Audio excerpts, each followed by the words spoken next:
na karahya ang le harsat natin titinin minbo Leidong le sabin karu kan puitu kaa Ipa kalau kune o kalal isu Kafao santo lova eko vedaya Sandam tu iswa kanei kata natika Ovelin din busiti indem masala Tatsuang zel fodonani o katsandam tu Kelom na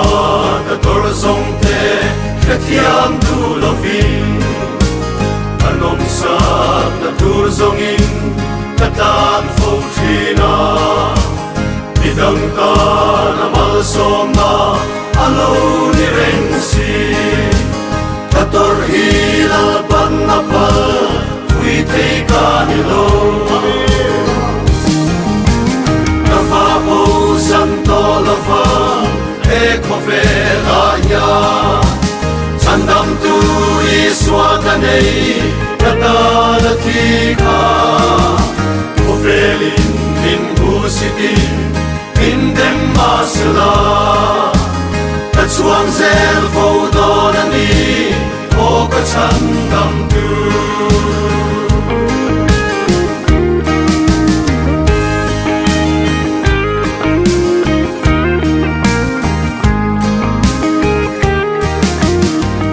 Sak na turzoma rong kabolai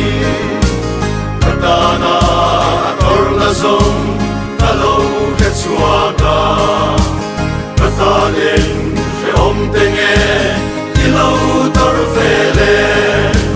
Say duren kanei love visual mai kani Kafapo santo lova eko vedaya Sandam tu iswa kanei kata natika Ovelin din busiti indem masala